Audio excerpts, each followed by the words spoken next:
Hey everyone, welcome to Beginnings, the show that asks, where do creative people come from? My name is Andy. I'm the host of the show and a writer and performer based in Los Angeles, California. I'm exhausted. You're probably exhausted, but you know what gives me energy? Today's episode, episode 450. 450. And I did this interview earlier in quarantine, but I wanted to save it for something special. And you know what? Every 50 episodes, is that not a special episode, my friends? Why, this is Mac McCaughan. You know Mac McCaughan from the band Superchunk and Portastatic, under his own name. Plenty of other musical projects. He scores a lot of films, and the scores are really great. He did an album with Bob Pollard that I liked a lot. And also, of course, he is the co-founder of Merge Records, one of the most influential labels in all of indie rock. And I've been just a huge Superchunk fan since I was in high school. I saw them at Lollapalooza 95 on the second stage. It was probably like ground zero for all of my love of indie rock, because the main stage was like Pavement and Sonic Youth, and then Superchunk and Built to Spill, and I think Yo La Tango, but I can't remember exactly, were at the second stage. So early on in Quar, I talked to Mac over Zoom, and we talked a lot about his childhood and about getting into music. And Mac, this is very exciting to me. If you are a fan of Superchunk or any of his music, this will be exciting. He sent me over two of his demos. We talk about this at the beginning of the episode. Two of his demos from his high school band called Pneumatic Underground. And he said I could play a clip of one of them, because I talk about it, I'm like, it's weird, I can hear your guitar style embryonically in this song. So I hope you enjoyed this episode as much as I enjoyed getting to talk to Mac. If you are a new listener to the show, thank you for checking out this episode. If you'd like to check out other episodes, I've been doing this podcast for a decade. I've talked to hundreds of musicians and artists and actors and comedians and writers. If you're here because you like indie rock and you want to hear other interviews I've done with people in that genre, I've talked to Dean Wareham from Luna and Galaxy 500, Ellen Kepner from Pale Hound, Colin Newman of Wire, Sadie Dupuis of Speedy Ortiz, Spiral Stairs, Will Cullen Hart of Olivia Tremor Control, and a ton of other people. You can look it up yourself. If you want to hear more episodes, you can do that on Spotify, or you can download the MP3s at beginnings.libsyn.com. If you like what you hear, you can subscribe to the show on Apple Podcasts, Spotify, Stitcher, whatever the Google one is, and plenty of other places. And I, of course, am on Twitter and Instagram at Andy Beckerman. Got some great episodes coming up. Josh Radnor from How I Met Your Mother. Today, I just talked to Steve Conrad, who's the creator of the Amazon show Patriot, which is one of my favorite shows. It's been on the last, decade. I talked to Owen Pallett from Final Fantasy and Arcade Fire. So stay tuned for those episodes and tons of others. But for now, here's a clip from the song Sit Down from Mac McCaughan's high school band Pneumatic Underground from their 1984 demo. And then my talk with Mac. Enjoy!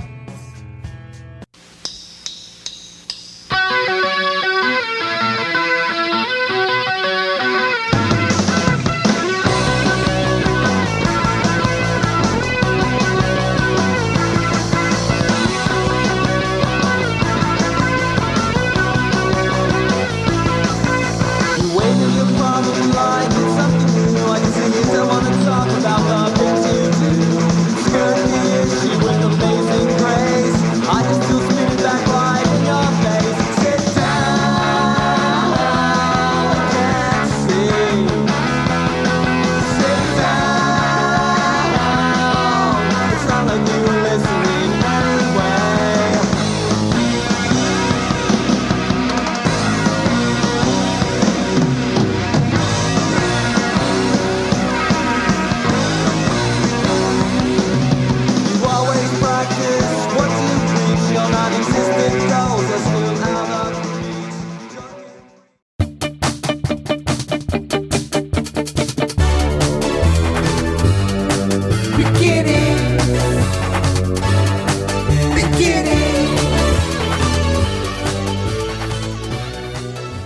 sent over two of the demos from your first band in high school? Yes.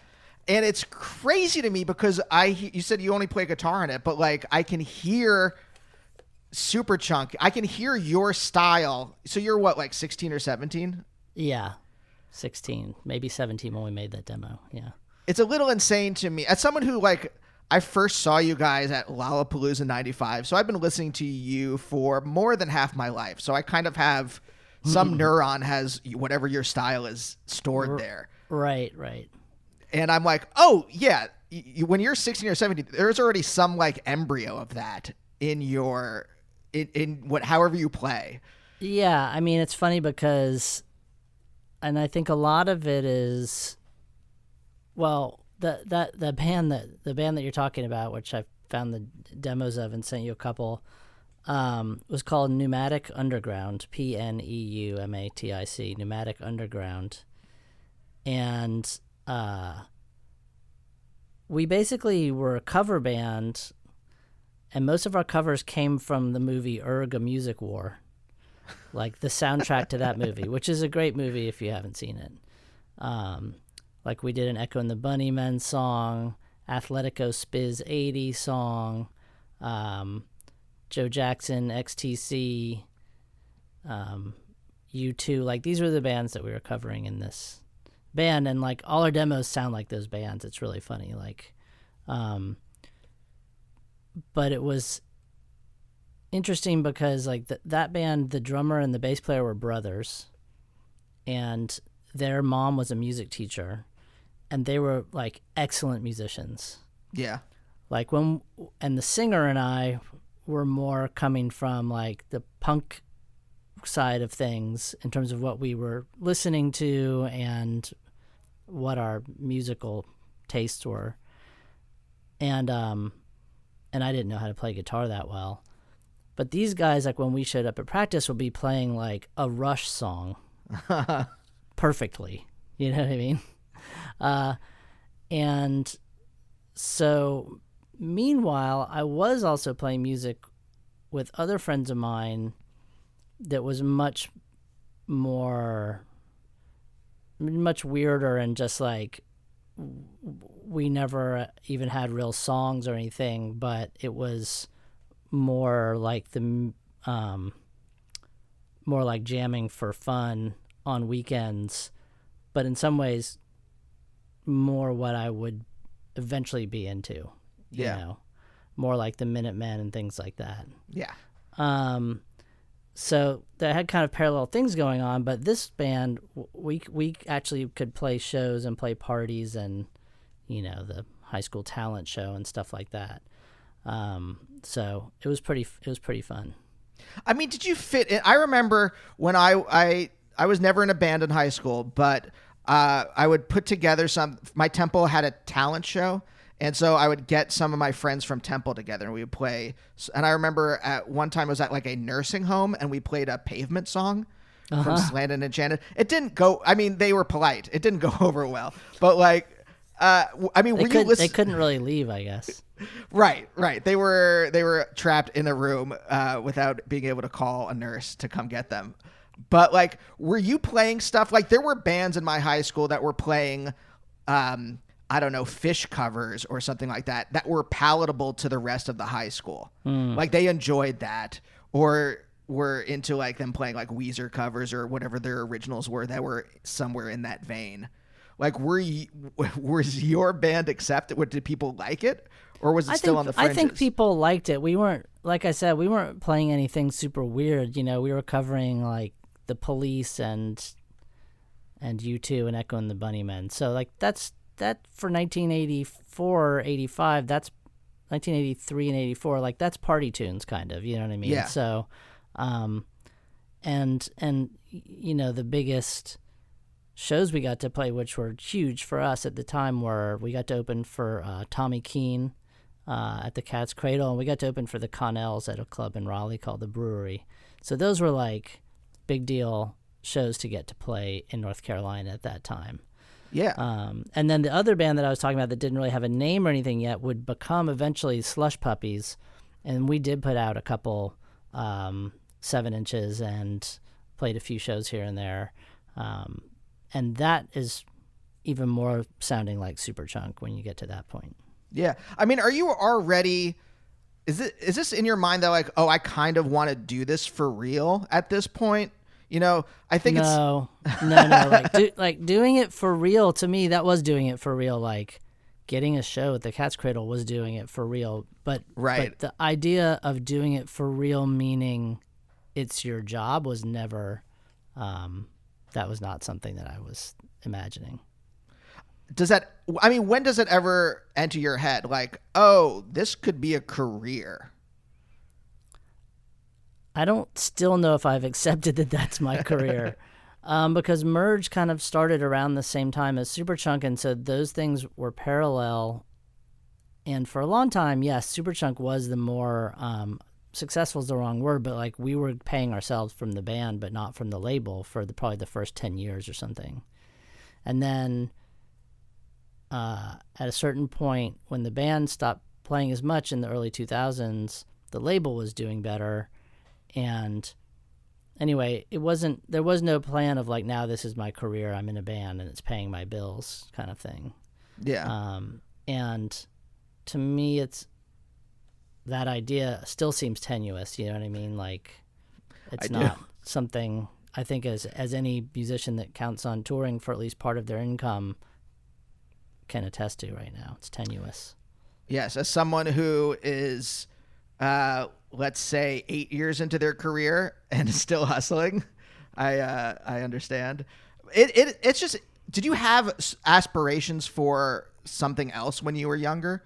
Something you wanted to be? Not really. It's funny. Like I don't.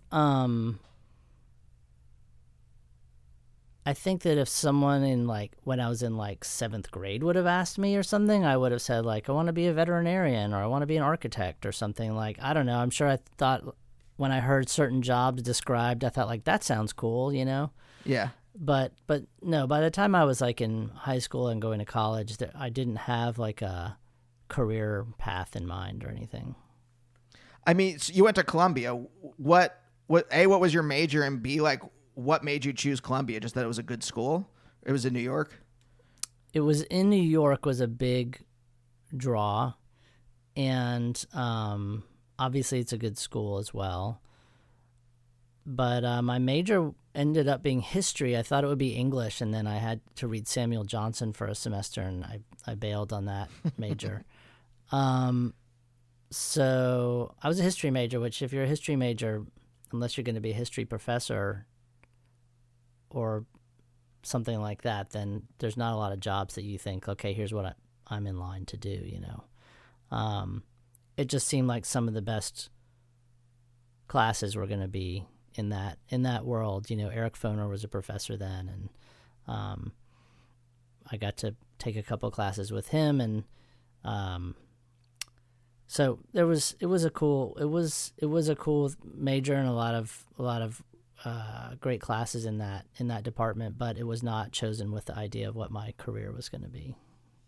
Well, but being in New York from 1985 to 1990 was amazing, and I still think about that all the time. How lucky I was to be there and see shows then, and go to record stores in New York then, and you know, people that, I mean, Laura Cantrell is a friend of mine, and we played together in college. We had like a duo that we would, like an acoustic duo that we would play shows occasionally, and there's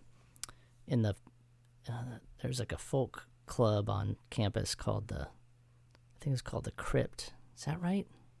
Something like that. Anyway, and she's still a great friend of mine, and you know, we still talk about music all the time, and I love her records. So I made a lot of great friends there in the music world, even though when I was there, I did play in a couple bands, but I realized that, wow, like being in a band in New York kind of sucks in terms of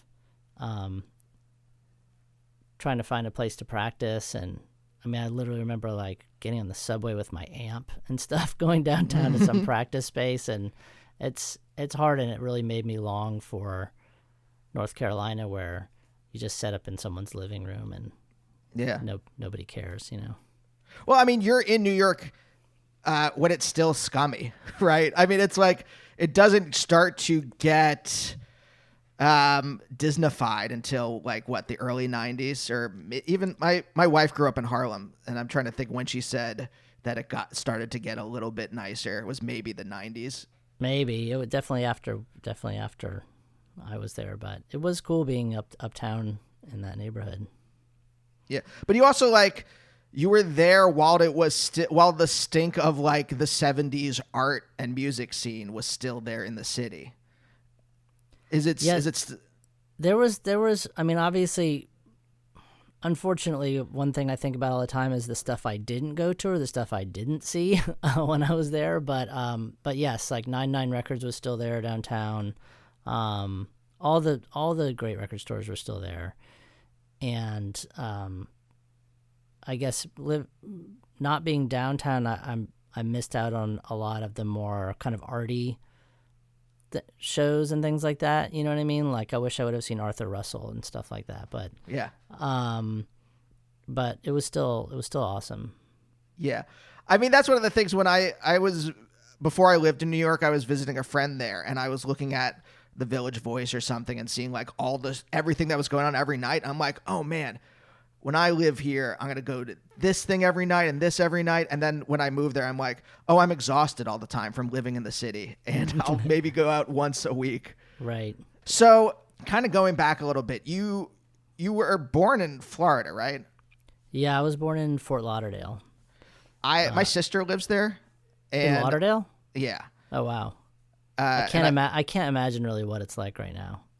This was in the 60s and 70s that I was there, so. It's weird. I noticed something like when we were there for her wedding that half of the stores are just named whatever they sell. Like if it's a tire store, it's just called Tires. Or if it's a Really? pawn shop. Yeah, it was really strange. But I mean, what was it like when you were growing up there? I mean, you moved when you were 13, right? Yeah, we moved to North Carolina when I was 13. And it was real kind of, it felt very like beachy and middle class. And we lived on the water, and I had like a dinghy that I could drive around and go fishing after school and stuff like that. It had a that kind of thing to it, which I really missed when we moved to North Carolina and we were in the middle of the state. But I love that aspect of it. It still felt very like old Florida, you know? And I was not really aware of like Miami. Like we never went to Miami. We would go to Miami if we were going to see like a Dolphins game once a year or something like that, or going like ice skating because there's an ice rink in Miami. But it's weird that it's so close to that huge city, but it's kind of its own thing. And in late 70s, Fort Lauderdale, the crime was really bad, which as a kid, I wasn't super aware of it unless I heard my parents talking about it or whatever. But I know that my parents were super aware of it, and a friend of ours, someone who was like a little bit younger than me, was killed when we lived there, who was a kid of a friend of ours. And I think that was one thing that made my parents think like we should maybe like go somewhere different. Are they from Florida? Yeah, they're both from Florida. And so they're both from Florida, but they both went to Duke University, and so my dad got a job at Duke, and we moved in 1981 up here. Yeah. So, and I remember, I mean, it's funny when I think about it now in terms of music and stuff, because at that time in Fort Lauderdale, like I was really into music and bands, mostly like, you know, like hard rock and stuff on the radio, you know, Cheap Trick and AC/DC and stuff like that. And first concert I went to that was like a rock concert, because I'd been to a bunch of jazz concerts because my my dad was into jazz and I was in the jazz band and stuff. But my first rock concert was Molly Hatchet at the Sunrise Musical Theater in Sunrise, Florida, which is exactly what you would imagine a rock concert in South Florida in 1979 would be like or whatever. And I remember when we were moving to North Carolina complaining to my parents and just saying like, it's not going to be any bands playing there. It's like Hicksville. It's like the middle of nowhere, and it's like, obviously the cultural scene here is so much better than Fort Lauderdale was at that time. But I was 13 and I didn't know any better. So I was just harassing my parents. Yeah, but also it's like it's uprooting you. I remember I moved, like they redistricted when I was in 5th grade. And so I went for 6th grade, I went to a different elementary school. And that itself was, even though I even knew people, I mean, it was not like I grew up in Pennsylvania. It's not like it's such a vast tract of land that I was suddenly going to a different culture or different area. But like even just moving school districts around that age was emotionally difficult for me. I remember crying a lot. Yeah, I was leaving everyone that I had known since kindergarten, basically, in terms of friends and stuff. So that was obviously another traumatic thing, but it didn't take long for me to like meet people, and ironically, or maybe not ironically, coincidentally, more likely, me not knowing anyone that beginning of 9th grade or whatever, and being in this new school at lunch, like you could eat wherever in the hallways. And so everyone already had their like territories staked out because they had been going there to this school for a couple of years already, this junior high. And so I, of course, like found like the place with no one sitting in it because I didn't know anyone, except there was a couple people there and they were like other like outcasts, and they happen to be, and they're people that I'm still friends with, and they're people that were into like punk and new wave. And so like that's, meeting them was kind of how I learned about like other types of music and other types of stuff going on than like what was on the, classic rock radio, basically. Yeah. Do you ever think how you might have turned out if you had stayed in Florida? I mean, I do, and it's probably not a pretty picture. I don't know. I don't know. I would have been fine. My parents are great, so like they would have exerted some sort of influence, I think. Yeah. I like when I visited Fort Lauderdale, and obviously I didn't get much of a picture. I was only there for a couple days, but like it's the same feeling I have a little bit here in Los Angeles. There's like a flatness to the culture. Yeah. And I'm sure like every city has like some pocket of like interesting stuff, but it takes a lot of energy to find that. Yeah, that's what I was gonna say, is that like there was bands from I learned later that there were like punk bands in Florida at that time, like hardcore bands and stuff in the early 80s. There was a band called Broken Talent who I eventually saw here in North Carolina at a hardcore show. And so they were around, but I guess what I wonder is like how would I have ever known about them? Like moving here, you could find out about alternative culture and different kinds of music, and when the hardcore matinees were and stuff, by turning on college radio. Yeah. And like, at least in my memory or what I could discover at that age, that wasn't a thing in Fort Lauderdale. And so I was listening to like mainstream, like classic rock radio, which to its credit was broader than it is now. Like that's where I first heard the Clash. They would play Police on My Back on this classic rock station in the morning. And they would play Patti Smith and stuff like that. But I guess like if I'm listening to that and I'm buying my records at Peach's record store, which is just a gigantic record store, I loved going there. I don't know how I would have found out about like the punk scene if there was one, Yeah. Because I think it also like at that age, you really start like searching for who you are as a person, right? You start figuring out your identity. I mean, when I was around that age, I started trying on different hats, like what suited me, until eventually I just became the person I was when I was a kid anyway. So like Right. you go through that kind of like cycle of like, oh, do I like ska? Well, I'll put on a suit and I'll go skank at a show and see if that fits. Well, you got as far as the suit and everything, huh? Oh yeah. No, I was like, well, hey, if I'm going to try it, why don't I just put on the entire uniform? Right. Go full on. Yeah. And then I found Neutral Milk Hotel. I'm like, oh, I can like horns and not have to like, I don't know what you call it when you hit the guitar in the bottom. Yeah, right. That's ska guitar style. Yeah. Yeah. I don't have to pick it up to like horns.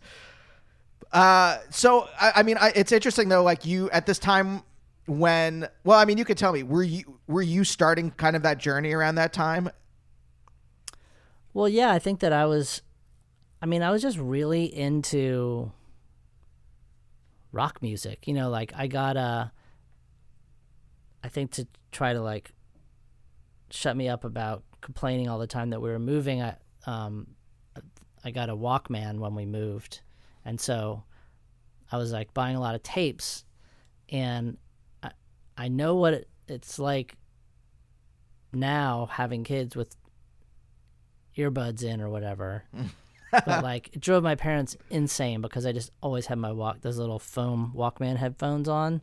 Yeah. Listening to like Iron Maiden or Riot or Van Halen or whatever I was like listening to, in my Walkman.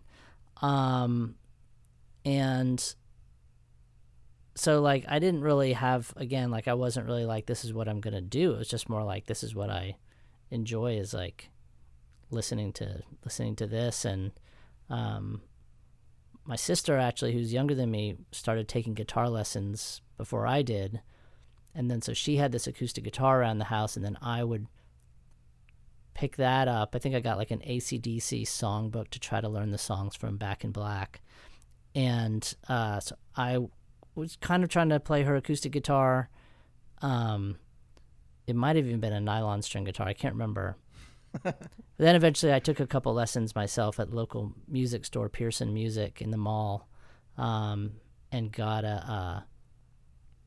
an SG knockoff, because of course Angus Young played SG, and so that was my first guitar. And I did take a couple lessons, but didn't take them for very long. And so after that, it was just kind of like learning to play stuff on my own. And then again, like being in that band with those guys who were actually really good musicians, like they showed me how to play stuff. Because they would pick these really hard songs for us to cover because they could play them, and I was less good at playing them, so they were always having to show me like how to do it. Was it all just like prog? Was it like Yes songs and?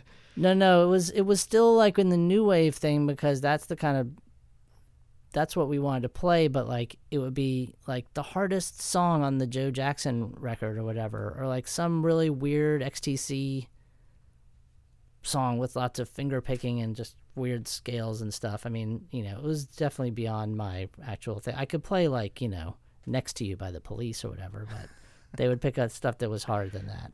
Did you have any confidence then? Like, I'm trying to think, I'm trying to put myself in your place, and you're there, you're like kind of learning this stuff. Are you putting on musician as a possible identity? Obviously, you're not conscious of it then, probably. You're probably just like, oh, this is fun. But, like, you're there with two people who are very good at playing.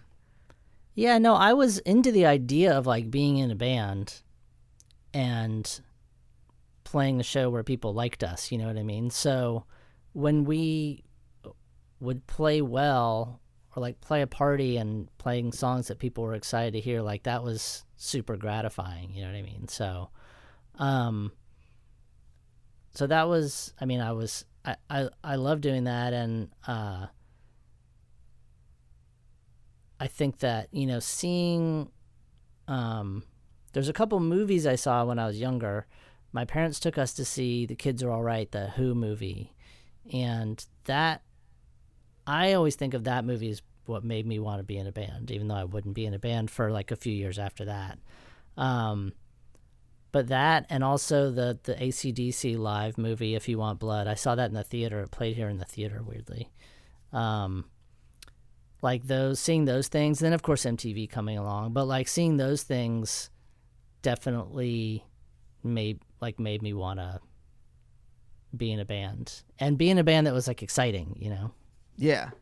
Did it give you something to like?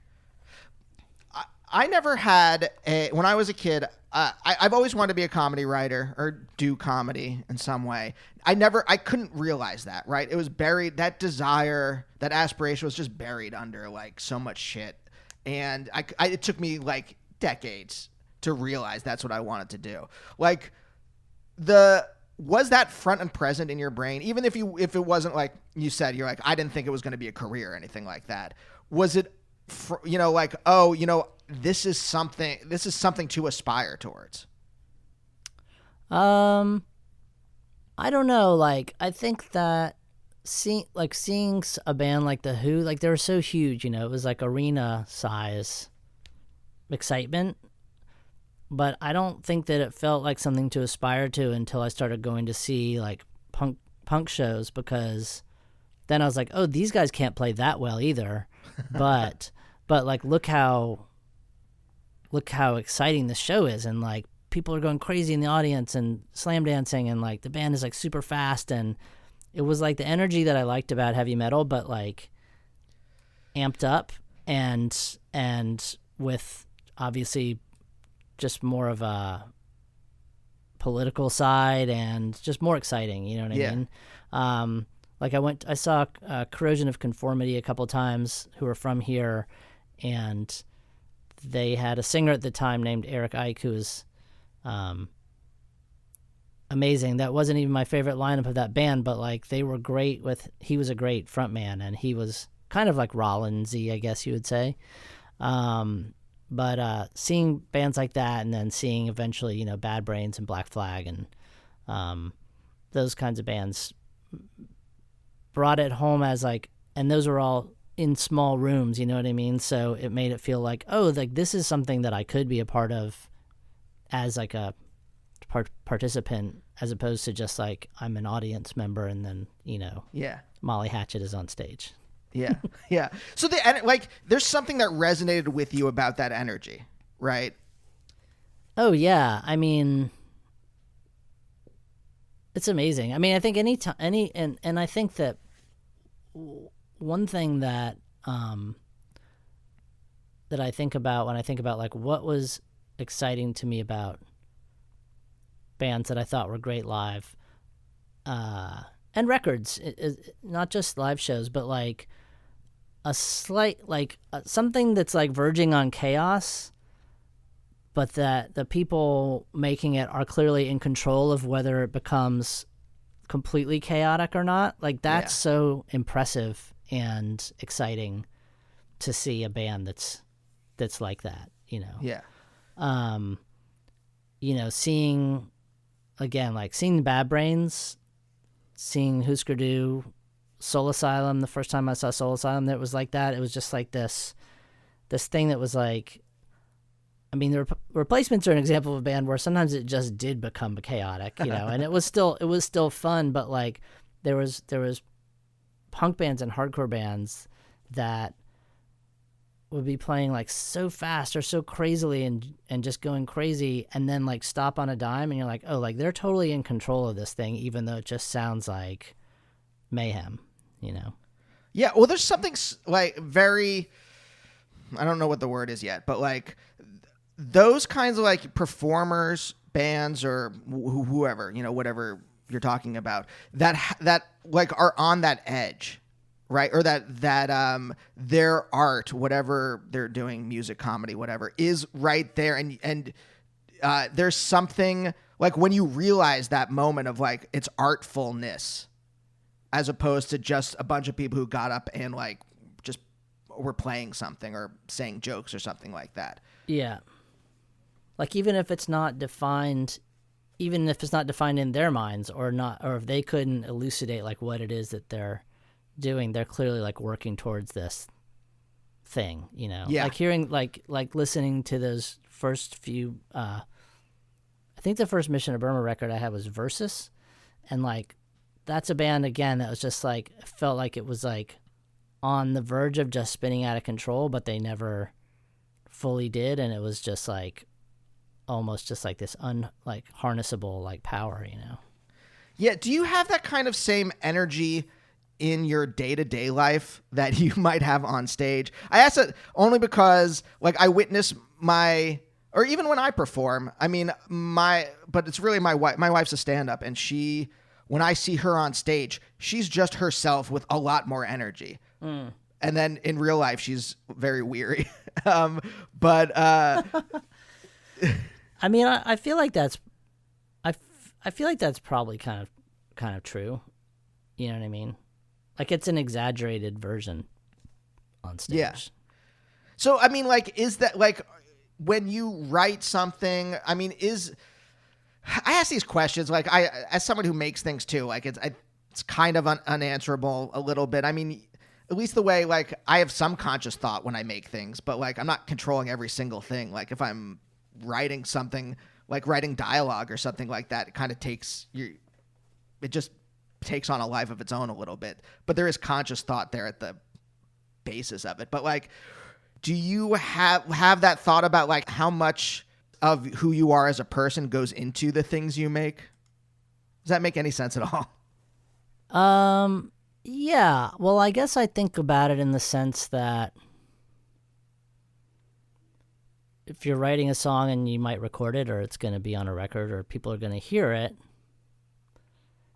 it's funny. I think that there's like you want it to be reflective of something that you want to put out into the world because you don't want to be embarrassed.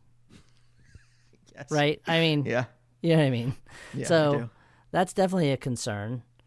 But at the same time, and I think that this is something that I've only really thought about as I've gotten older and making records and recording and playing shows and stuff, is like, but you can't let that fear of embarrassment like hinder like real moments that might connect with people and what you're doing. You know what I'm saying? So it's like in other words, sometimes you I'll write a lyric and be like, I can't say that. That's dumb. Or like, that's too obvious or something. And then maybe I'll think, well, if that's the first thing I thought of, like, even though it's obvious, maybe it's still the way to go. Instead of like, no, I'm going to make it sound like cooler or like smarter or something, you know, because then that's annoying. Oh, God. Know? I mean, that's been my struggle, has been this kind of like, I was very like kind of like emotionally detached from let's say life for like my late teens, 20s. And I would bury everything. I was in a band then, or like when I started doing comedy, everything would have to be under like 10 layers of irony and obscurity and reference because I was too scared to say the thing I meant and be honest. And I don't think it's, I mean, maybe for you is scare, but like, I also don't think it's always fear. I think part of it is that it's just harder to do that and have it not sound obvious. You know what I mean? Like, it's easier for some people to make something that is sounds great and is beautiful and maybe poetic, but bordering on indecipherable, which can still be enjoyable. But I just mean, like, I think in some ways, like, you can go that way just because it's the path of least resistance and you can still make it good. So, well, if it's still good, why not just do that, you know? And then what's harder is to like have it be good, but also have it be more straightforward and more pared back and more honest, you know? Yeah. And I also think that sometimes, like, when you're 22 or 24 or whatever, you don't even know how to put what you're thinking into like clear language. So why not just do this other thing that's like kind of fun to listen to and fun to write, but it's just like you don't even, you know what I mean? Like maybe you don't have the language yet, maybe you don't have the words yet, or you just haven't thought about it long enough to do it, you know? I mean, have you always been an emotionally open person? Because I think there is something about the fact that, like, I could emotionally connect to your music when I was 15.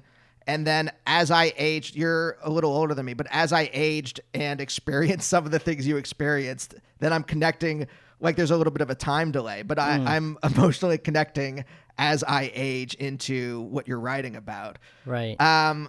You know, and also like opening up myself through, you know, therapy and becoming an adult and all that kind of stuff. No, I don't think that I am or have been like emotionally open or something. No, I think I'm probably pretty guarded, and again, just from like an embarrassment point of view, you know what I mean? I do. I mean, I hopefully less than I was when I was 22 or something. I mean, that's one thing that's hard about listening to old records, because, well, there's this quote that I talk about all the time, actually, that Greg Cartwright from Raining Sound said, where he's talking about like when being young and making records that sound angry, and they sound like that because it's before you realize that like you're the problem. You know what I mean? Like you're angry at the world and like people and like your girlfriend or boyfriend or whatever, and now you just go like, ugh, it's like it's tiresome, you know what I mean? But again, like when you're young, like you haven't examined anything yet, including yourself, and you don't have the language to be more nuanced about it, you know what I mean? So that, you know, that's one thing I don't like about our old records. I like the music. The lyrics are pretty dumb sometimes, and I don't know if juvenile is the right word, but just like immature or whatever. And again, there's some of that just like, I'm angry, but I don't know why, you know what I mean? Like that kind of thing, which it's a lot of punk rock is like that. But like when you listen to a Stiff Little Fingers record, they know why they're angry. That's not undefined, you know what I'm saying? And that's what makes a band like that great, because they were like laying it out very specifically. Yeah. You said you were guarded. Were your parents pretty guarded too? I think that my parents were open for people of their generation, and like my mom was a guidance counselor, and I think that she wanted us to be open, but at the same time, then that's what you're reacting against is like, you know, your mom asking you about your feelings. It's really not going to probably produce a lot of results, you know, from a 16-year-old or whatever. Right. But you had that in your life where you had someone that was a little bit more, had their antennas up a little more. Yeah, but I didn't want to know about it. You know what I mean? Yeah. I mean, it's interesting because I'm thinking about what you were saying, and I'm like, there's a certain exhaustion to being embarrassed. Like at some point it's just exhausting to be, if you're making things, at least I don't know about like if you are not writing or performing or something like that, maybe you can live your life embarrassed, but like at some point it's just like, am I really going to be embarrassed over this? Let's just put it out there. And to your point, it's often not about actually being embarrassed. It's the fear of being embarrassed, right? So it's like, because you don't let yourself get to the point where you might be embarrassed, because you just don't ever present that thing that you're worried about embarrassing you. You know, like that's why you're shutting it down, is because you don't want to ever get to the point where you might be embarrassed. So I mean, I think that's probably if there's something that's exhausting about it, it's probably that thing of constantly like worrying about being embarrassed. You know what I mean? Because that's what you put a lot of energy into, is like making sure that never is a possibility. Was there any fear also, this just popped in my head, was there any fear of actually connecting with people on a real level? Because I noticed that in my life. I don't know what it's due to. I blame like growing up in this kind of like Reagan era of like extreme individualism. But like there's been a fear up through into my like early 30s of like actually having a real feeling that connects with people. No, I never really. I mean, maybe I worried about. I don't remember thinking about that or worrying about that. I guess I felt like, well, it's funny because I took the opposite from Reagan era, because Reagan was just so clearly the foil for any kind of music or band or art or whatever that I was into. Like he was the very easy enemy, you know. Yeah. And for good reason. But no, I feel like for whatever reason, and I think that other people in Superchunk would maybe say the same thing about themselves. At least Jim and John. Laura didn't want to be in a band anyway, so I don't know if she would agree with this. But I felt like from all of us growing up as like music fans and going to see bands and buying records, you know, and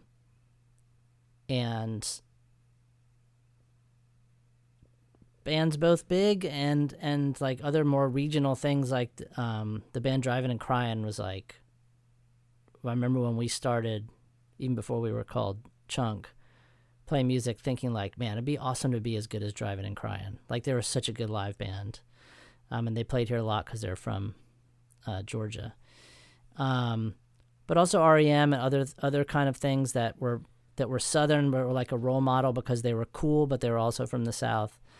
I felt like we all had an idea about how to take what we liked about those bands, what we thought was good about those bands, and then reproduce that. Mm-hmm. Not like precisely reproduce it, but in other words, like do something that was going to make people feel the same way that we felt when we liked those bands. That was kind of the idea, right? With both the label and Superchunk, like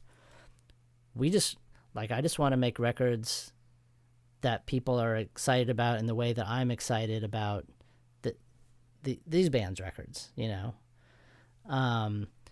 And like reproduce that feeling that I have as a fan, basically. And so I don't ever remember thinking like, what if, I mean, I'd be nervous before playing a show or something, but I just mean conceptually, I don't ever remember thinking like, what if we're not good? What if nobody likes our record or whatever? Like, I feel like by the time we were making records even, we had played enough shows and had enough positive feedback that we felt confident that people were going to be into it. But that also means you had to be pretty self-aware, right? If you're like, oh, I know what I like about these bands, and I know how to filter that through my own sensibilities to make something. I mean, that, you know, and at the same time, it's not about like, oh, I'm scared about what people will think about this. It's like, no, I know what I like. I mean, that takes especially you were what, in your early 20s at that point? Yeah, I think I was 21 when we started Superchunk, I guess. But or 20 maybe even. But you have to keep in mind though that I'm not saying that we thought like a lot of people are going to like us. Like, in other words, like we're imagining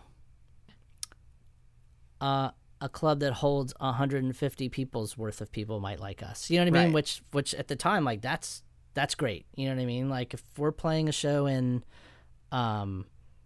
Madison, Wisconsin in 1980 or 1990 and there's like 35 people there, we're just like, this is amazing. Like we're halfway across country and someone came to see our band. You know what I mean? So yeah.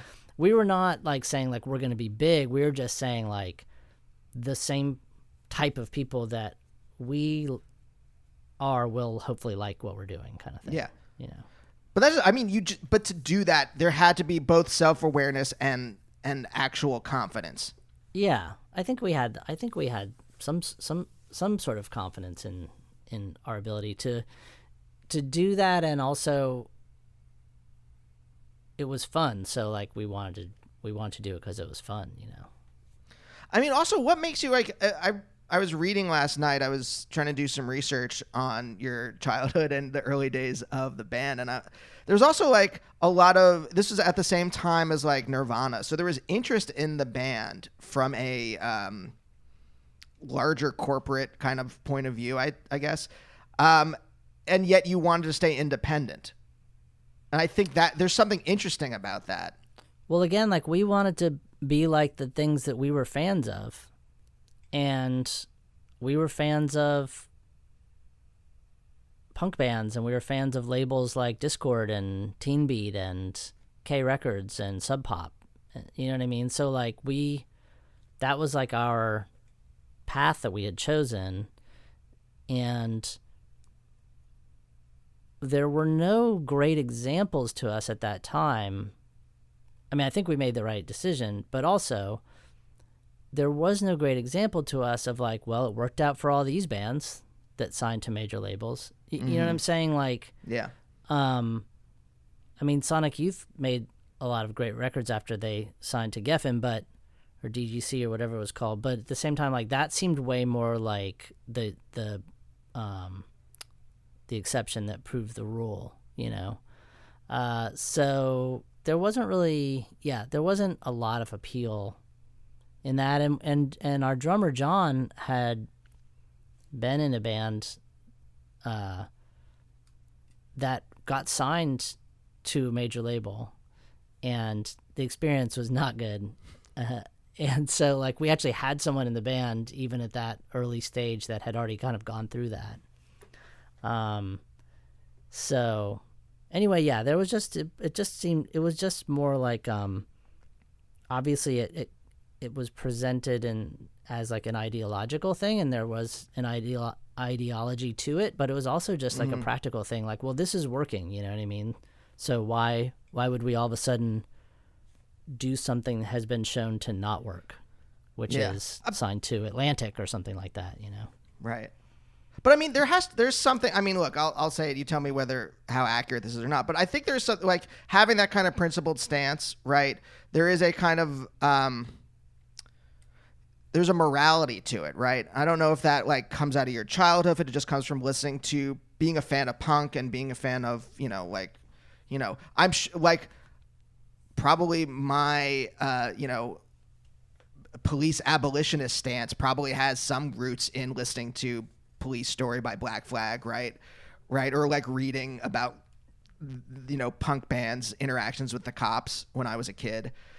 Does that come out of like your parents? Are your parents, are they religious at all? Is there any, or was it just a kind of like blanket morality that you grew up in? Now, my parents are religious, but it's not like a Bible beating kind of religion. It's very Presbyterian. No, I think that a lot of it came from, yes, there was a morality taught that was like a Christian morality, I guess, but it was also just more like, I think that part of the reason that it was easy to take that stance is because, at least from my family, there was never any pressure to like do something else. You know what I'm saying? Like, really? It wasn't like, why aren't you more successful? Why don't you get this other kind of job that we thought you should have? Like, blah, blah, blah. So when you're kind of left to your own devices, it gives you some freedom to do that and fail if you do, but it's, you know what I mean? So that's a good kind of support from your parents to have. Yeah. In a sense, like leaving you alone to just, and then when you say like, yeah, we drove to Minneapolis and played a show, they're like, wow, like that's incredible, I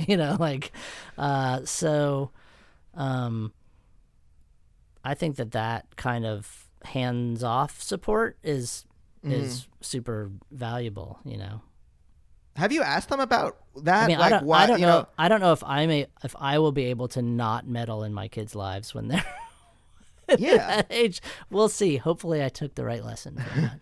I mean, where did they come by that philosophy? Because my parents, I grew up in this Jewish home. They wanted a lawyer or a doctor, and when I they've never, they're very loving, so they've never said anything directly to me, but I get the whiff that that's what they would rather have had than a comedy writer. I think that it's just, I don't know, like they're, especially like my, they're just laid back. I don't know. You know what I mean? And obviously they got that from somewhere. And my grandparents all had, none of them were like hippies or anything, you know, like they were lawyers, and my other grandparents had like a furniture store. And anyway, there was nothing about their past that would have said like, yes, you're going to be in a rock band or whatever. But right, my parents are music fan, like they like music, you know. My dad was into rock and roll, and even though his mom was like not into him being in rock and roll, into rock and roll. And I think that in some ways maybe it was like, well, I never got to do this, but like, if you get to do this, sure, you know. And the other thing is, like, I think that's interesting about your lyrics is that there's a lot of nuance in them. You know, there's a lot of like particulars, whether they're things that actually happen to you or, you know, characters you've created that you've thought through, like the nuances of what those emotions are for them. Mm-hmm. And I'm curious about, and, you know, have you been in your actual life, do you find yourself, you know, I mean, through therapy, I've had to like really figure out what my emotions are. Like, have you been like pretty aware of what's going on since you were a kid? You mean what's going on with other inside? Oh, or with other people too. I don't know. Like, I think I've probably become more aware of that as an adult, and was less aware as a. I mean, I think I learned a lot from other people about how to think about that. You know what I mean? But I was probably pretty oblivious myself, I would think. But hopefully less so now. You know what I mean? But no, I think that it definitely is a source of material in terms of like lyric writing and how I think about things. Because one thing I think about, which maybe I was less concerned with when I first started writing songs, but is like continuity within a song. Not that you can't change viewpoints even within a song or something like that, but having the verses and having the song make sense with itself, I think, is something I think about. So in other words, if the person in the song, whether it's me or like you said, a character or something, saying one thing at one point, it's weird if they all of a sudden have a different. If there's something that sounds totally out of whack with like the first part of the song that happens at the end of the song, you know. And so I think that makes you, again, follow kind of things through their logical conclusion. Like, well, if you feel like this about this situation or about this person or about this society or about this government or about whatever, does it also hold true that you 3 minutes later are saying this about it? You know what I mean? Yes.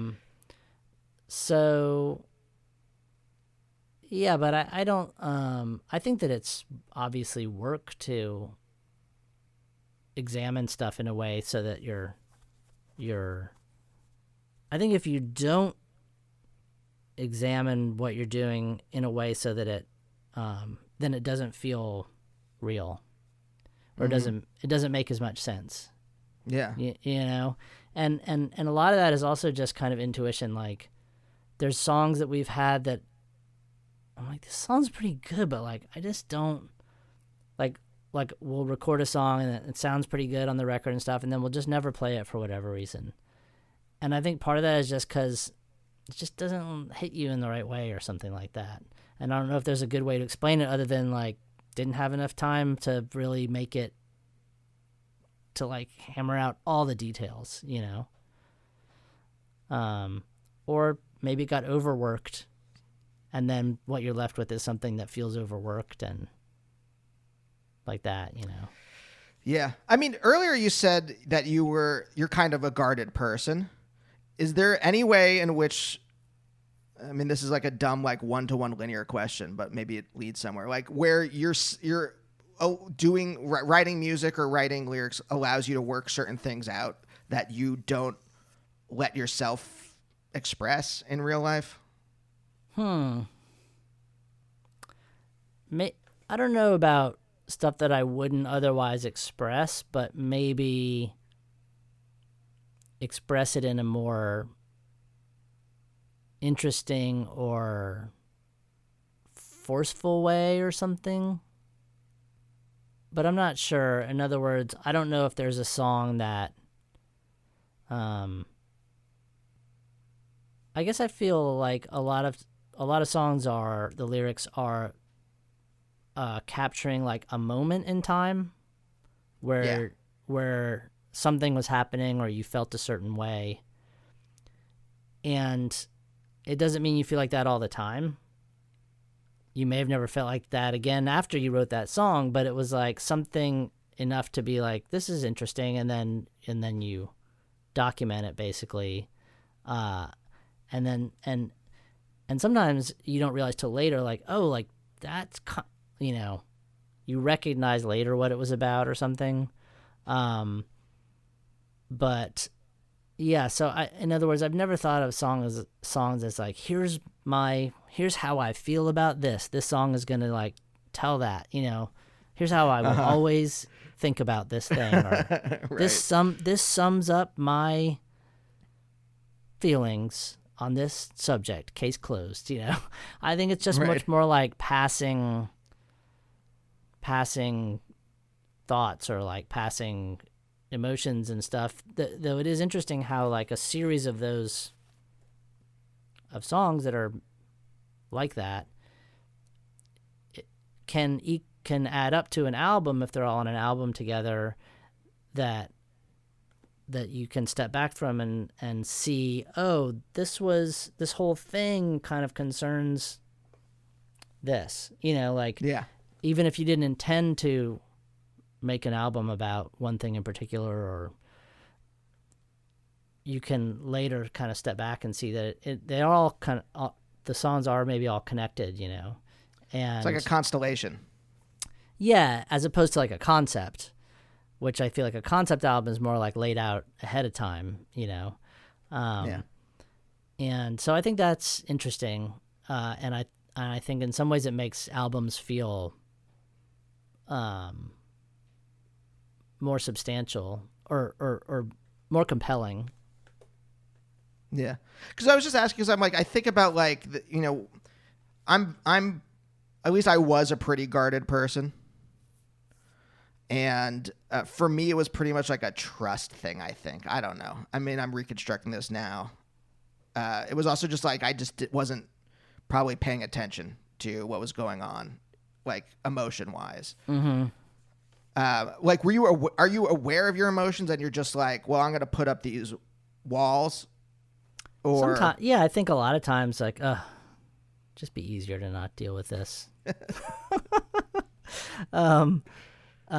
funny. There's in the Merge book, there's a quote from a great tour manager and sound guy that we worked with, and he said something about me that was like, I didn't know what he was thinking most of the time, and I'm like, which to me was very educational, because I was like, I don't think of myself as being like in my head. You know what I mean? I think I'm friendly and pretty outgoing and blah, blah, blah. But when you're on tour with someone, you see them every day. I mean, I think it gives you a pretty good view of them, unvarnished view of them. And so that was his takeaway. Not the only takeaway, but a takeaway from me was like, yeah, I don't know what he was thinking most of the time. So I think that I do just kind of go about my business, and I'm there's all this stuff kind of like machinating up here, but that I'm not necessarily putting out into the world, Yes. Oh, well, yeah, I live in my head, and it's a struggle to be present and in the world. Yeah. Yeah, I agree with that. That does sum up my feelings on that. Yeah. It's like, yeah, no, that is it. It's been like, I mean, part of like becoming an adult for me has been learning how to externalize these things. And that it goes back to like some of that embarrassment stuff, being embarrassed to have with, or even like feeling cliched. Like, I'm like, oh, do I have to have this emotion that everyone else has? Well, right. Like, you know, someone says, why didn't you tell me you were mad about that or upset about this thing? It's like, well, duh. Like, isn't everyone upset about that? Like, you know, why do I need to also say that? You know? Yeah. Yeah. But I also think that one way that I work in terms of writing songs and making records is that a lot of it happens in my head before I do anything about it. You know, like I will think about a song for weeks sometimes before I finally think like, oh, maybe I have time to write this song now that I've been thinking about. Maybe I just have like 2 lines and like an idea about what the guitar part should be like, but I haven't even picked up a guitar yet. And so, I mean, maybe I'm kidding myself, but I feel like I get a lot of work done in my head before it's out into the world at all, you know? Yeah. So last question then. Were you always like this? Were you always interior? Like even when you were a kid, do you think you were kind of interior? I mean, I guess I don't even know. I wouldn't have said yes. I mean, I wouldn't have thought so. But knowing that I went on to be that way, like maybe I was. Like I don't, you know, I was definitely not someone that would have been described as shy or off by myself, brooding, anything like that. You know, not that you have to be like that to be interior, but that was not how I would have been described as a kid. I was pretty hyper. Yes, I get that. I called myself like a hyper weirdo when I was younger. Mac, thank you so much for talking to me. Sure. Really thanks for having me. How do you feel? Good or bad? I feel good. I feel good. I feel like I'm in my studio. I should like do some work in here while I'm here. All right. Well, thanks again. And we'll see you guys next time. All right. Talk to you soon. Bye. Bye, oh, bye, oh, bye, oh, bye, oh, bye, oh, bye, oh, bye, oh, bye, oh, bye, oh, bye.